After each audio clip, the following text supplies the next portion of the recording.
Well, shalom, everybody. This is Dave from Universal Truth of Mankind. I am your host. And this is a new series I'm calling Meditation 201. Now, please feel free to watch my previous videos.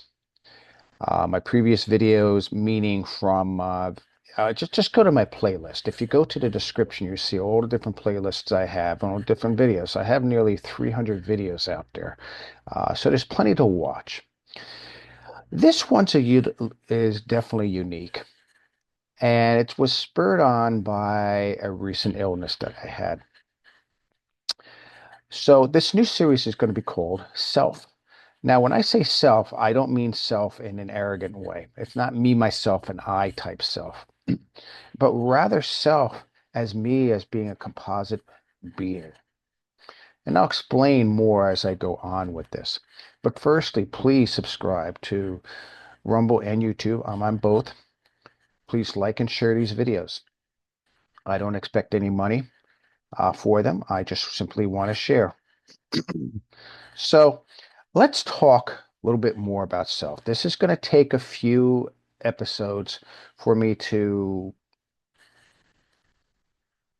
describe, to explain, to make the subject of value to everybody.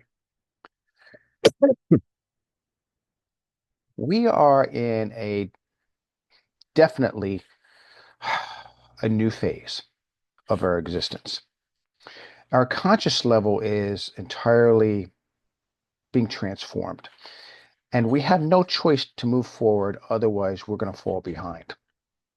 And that's partially what I'm going to be talking about here. Now, if you watch Meditation 101, you'll see I speak about various aspects of meditation and my process of meditation. Now, this is a little different to 201 in the sense that I'm going a step beyond and trying to understand self. What is self? So here's how it works. Recently, I was bedridden for about 2 weeks. I had a very bad flu. I had very little energy. I knew it was going to be okay. It was not that type of a thing. But it was very strange because while I was going through it, I had a lot of pain. And I don't mean I had joint pains. I didn't have muscular pains. I had mental pains. For some reason, my being felt like a computer screen, like I was a browser. And I was constantly in a loop that I couldn't get out of. It was a loop in a sense that I knew that I'm not a computer, and I knew that my conscious level was way above any AI, any computer. I have a soul. I know that. And I understand the different facets. And we'll be talking more about that in future videos as well. I'm not just a physical being, I'm also an energetic being. I'm not just an energetic being, but I'm also intuitive. I'm also rational. I am also intelligent. And I am a reflection of God. But this whole experience taught me that still got the little cough there,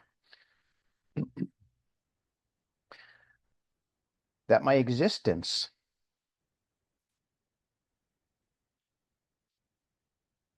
is being manipulated and controlled by this world. Deep down, I know I don't belong to this world. Deep down, I know that I have an existence that's way beyond this world. Ever since I was a kid, I never felt like I belonged to this world. I always knew I came from someplace else.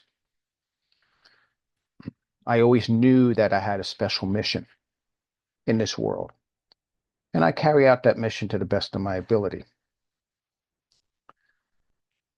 It wasn't until I got older where I started figuring out what my mission is. I may or may not cover that in the future.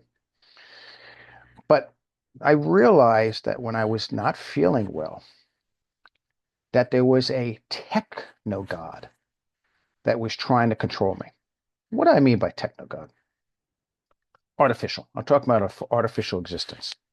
I'm not saying AI. I'm talking about an artificial consciousness, an artificial cheapened existence. And it was trying very hard to control me.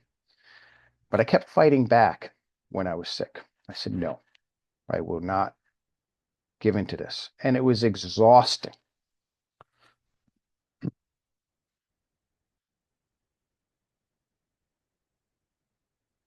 So I ended up running into a video, which I won't disclose which video it is, where I started learning about what some people's impressions are that's going on right now. There's a enemy out there that is trying to control us, an enemy that is trying to stuff us into a bag, into a specific existence, an approved existence, which ever since I was a kid, I was taught not to be part of. My grandfather taught it to me. My father taught it to me. My mother taught it to me. I was always taught to not be controlled mentally.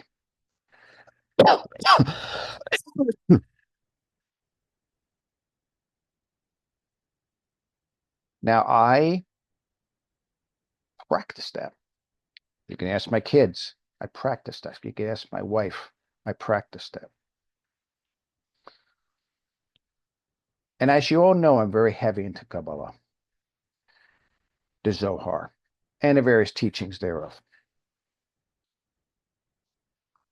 And you've probably heard me say in the past that we are, unfortunately, in Kabbalah, the Zohar, the teachings thereof, have been kidnapped. It's been kidnapped by those who call themselves Ravs, call themselves doctors, call themselves Kabbalists, call themselves religious leaders.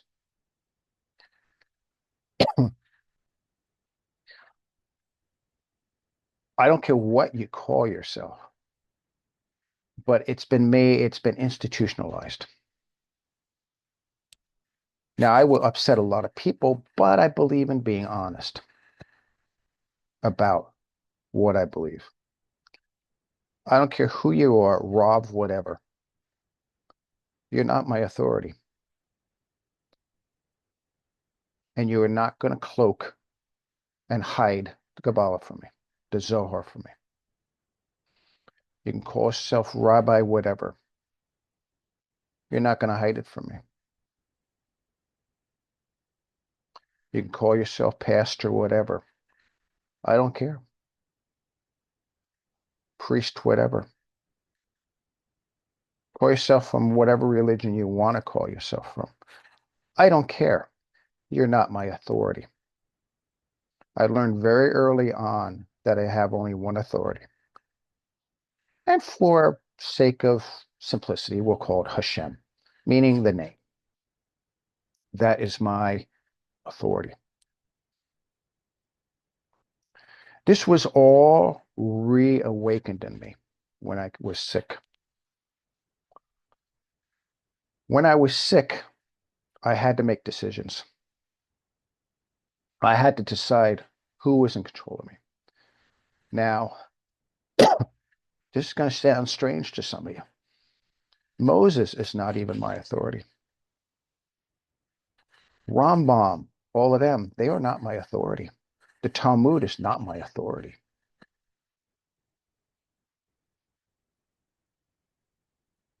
The Torah, the Zohar, the Creator, that's my authority. No one has authority over me except for Hashem. I had to make a very calculated, very distinctive decision. Now, I admire Moses. Moses is not my authority. Moshe Rabbeinu is not my authority. I admired a man. I would love to be like the man. Well, in some respects, I got to be careful what I ask for. Moses was a great man, but the key word is he's a man. No man is my authority. And that's very, very key concept that you will find within the Torah.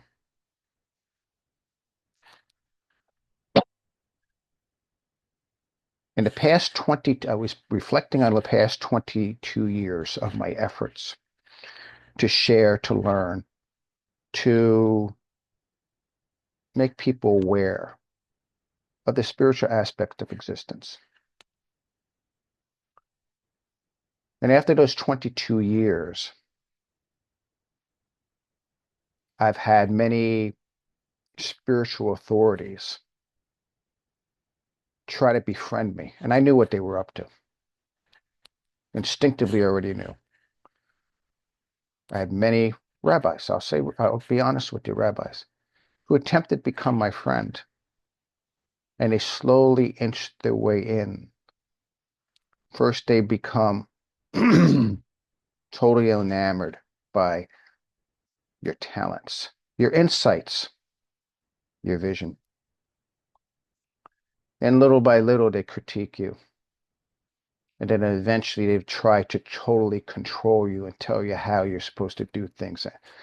Rabbis have snuck their way into my life many times. Now, got to be careful about this, because there are good people out there, and I don't want to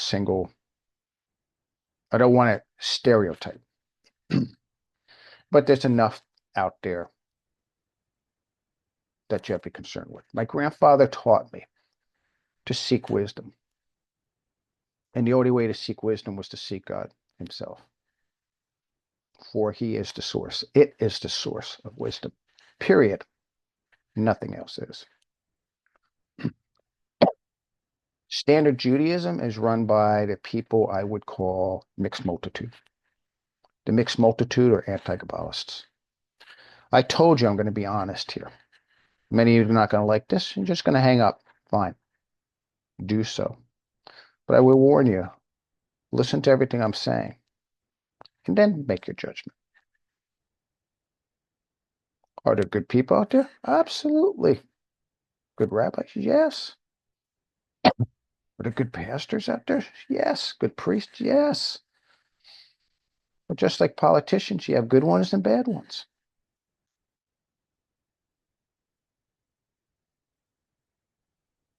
Just like neighbors, you have good ones, you have bad ones. You have to judge each one. But unfortunately, when it comes to clergy, a lot of people have blinders on and they see only the good, what appears to be good. They don't see the bad. I'm one of those people who judge each person on his own merit. Now, like I said initially, I had to talk about self. So let me get a little bit back on course here about self. As I'm laying in bed, unable to move, I've actually fainted a few times. It was that bad. I had to go to the bathroom, so I faint. Fortunately, my sons are very strong boys, weightlifters and so on and so forth. They would carry me to the bathroom. When I say carry, I mean they weren't putting me, carrying me off the floor. What they would do is they would hold me up, because they know that I want to do as much as I could possibly do with their assistance, not surrender. I have that type of an attitude, and they know that. And fortunately, they have the same attitude. Their idea is nothing's going to win me over but me.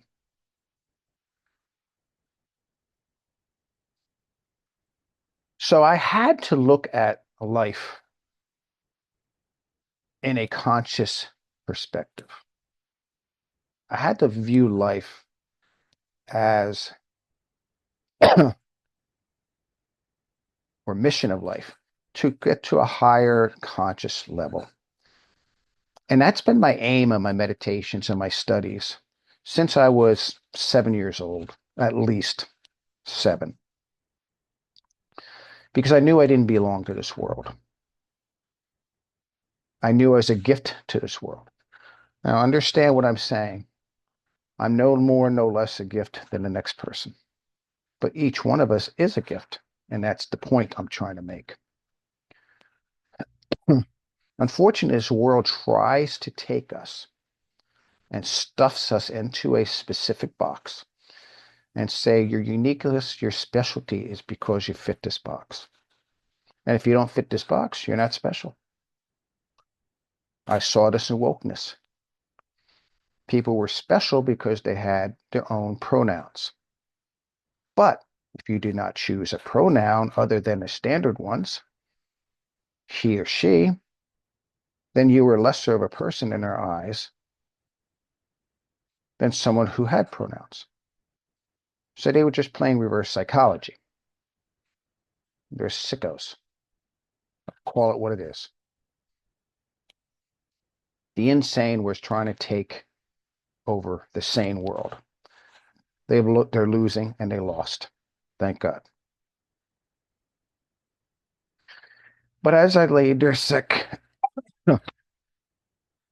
incapable of thinking, constantly acting as though I was living in a browser world, I had decisions to make. I had to fight. I had to say no more. I am God's. I belong to God. He is my authority. No one else has authority over me. I don't care who you think you are. I don't care what religious leader you are. Don't get me wrong. I admire Schneerson, but Schneerson is no more than a man. Don't tell me he's Messiah. He's no more than a man.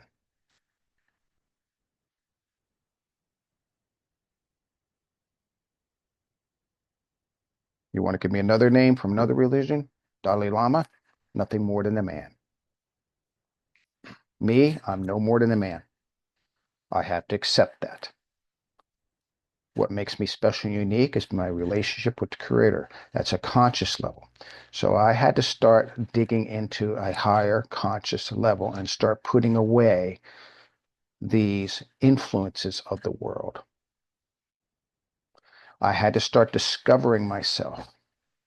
I already knew myself in many ways, but I never really looked at self as being a unique composite entity.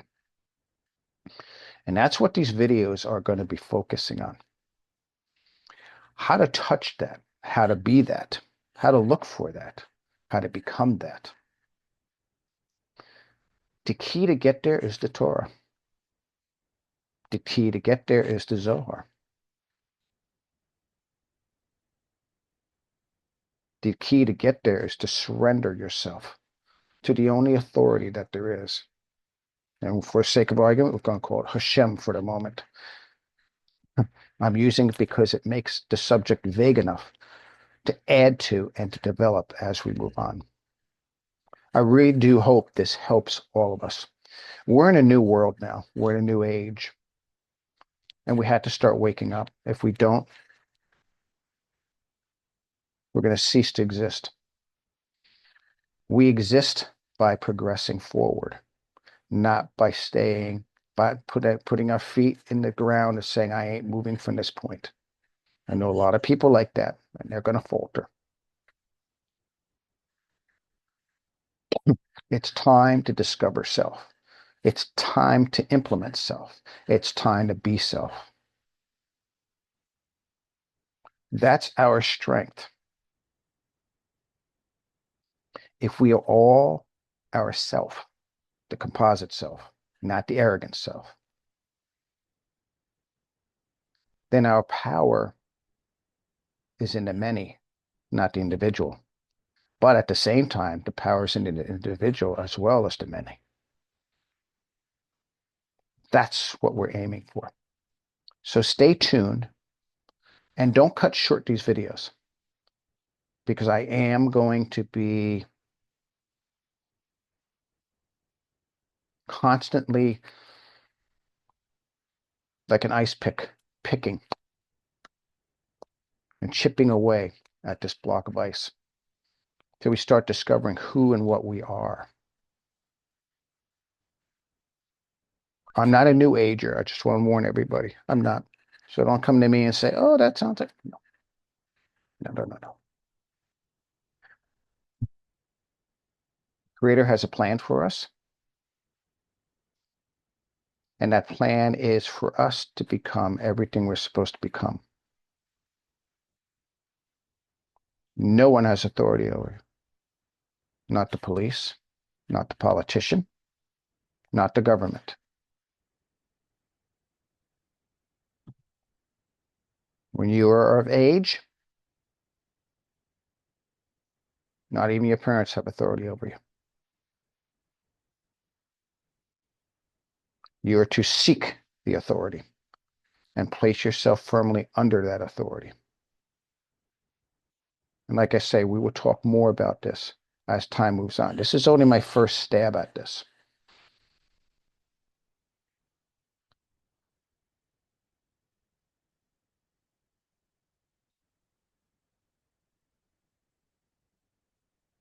Learn to be you, the composite you, the composite self.